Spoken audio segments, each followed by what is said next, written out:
Hello everyone, welcome to polyglot network. I am Abhishek Tiwari and सबसे पहले मैं आपको अपने बारे में बताना चाहता हूँ। I am pursuing a diploma in cement technology from government polytechnic college Satna, और यहाँ से मैंने सीमेंट टेक्नोलॉजी से डिप्लोमा किया है। और मेरी जो इंडस्ट्रियल ट्रेनिंग हुई है वो प्रिज्म जॉनसन सीमेंट प्लांट मनकाहरी से हुई है, जहाँ मैंने सीमेंट मैन्युफैक्चरिंग प्रोसेस के बारे में और क्वालिटी कंट्रोल के बारे में, ट्रबल शूटिंग के बारे में पढ़ा है, सीखा है और उसको देखा है। तो मैं आपको सीमेंट मैन्युफैक्चरिंग प्रोसेस के बारे में बताना चाहता हूँ कि कैसे सीमेंट बनाई जाती है।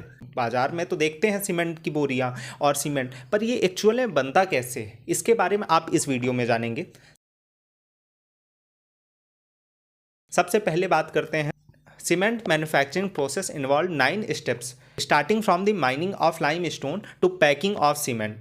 First step is mining of limestone. सबसे पहले होता है माइनिंग ऑफ लाइम स्टोन, ये पहला स्टेप है। अगर मैं इसके पहले की बात करूं तो क्या होता है, सबसे पहले होता है सर्वे, और सर्वे करने के बाद हम ये पता करते हैं कि क्वालिटी और क्वांटिटी जो है लाइम स्टोन की वो उचित मात्रा में उपलब्ध है कि नहीं। कहीं पास अगर हमको माइंस डालनी है तो उसके लिए सबसे पहले हम पता करते हैं क्वालिटी और क्वांटिटी में कि लाइम स्टोन प्रेजेंट है कि नहीं, जिससे कि 100 वर्षों, 150 वर्षों, 200 वर्षों तक लाइम स्टोन चलना चाहिए। ऐसी जगह हम कहीं भी नहीं डाल सकते कि वहाँ पास लाइम स्टोन की क्वांटिटी है ही नहीं।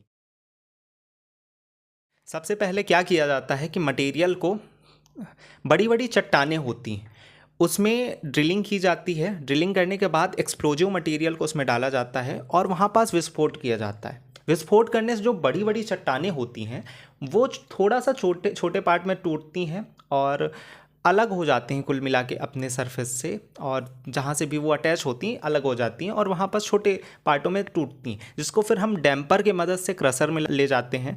क्रशर में मटेरियल को छोटे पार्टों में तोड़ा जाता है और इसके बाद फिर से हम ले जाते हैं, इसमें कुछ चीज़ें मिक्स की जाती हैं, रॉ मिक्स होती है। फिर इसके बाद ग्राइंडिंग होती है मटेरियल की। ग्राइंडिंग और क्रशिंग में अंतर ये होता है कि क्रशिंग में जो होता है मटेरियल छोटे पार्टों में टूटता है, और ग्राइंडिंग में ये बहुत बारीक फाइन पाउडर के रूप में टूट जाता है। 90 माइक्रोन या 40 माइक्रोन तक जाता है इसका साइज।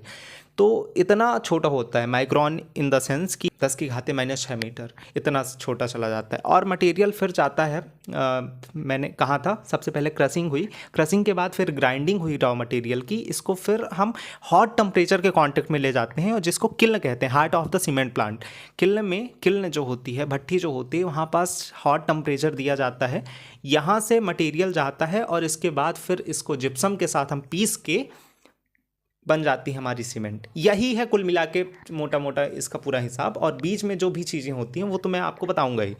तो कुल मिला के सबसे पहले क्रशिंग हो गया, ग्राइंडिंग हो गया, हॉट टेम्परेचर के उसमें डालते हैं और फिर उसके बाद जिप्सम के साथ पीस देते हैं। अगर मैं साधारण भाषा में बोलूँ तो ये इस प्रकार से होता है। हालांकि 9 स्टेप्स होते हैं, मैं आपको एक बाय एक करके सभी को बताऊँगा।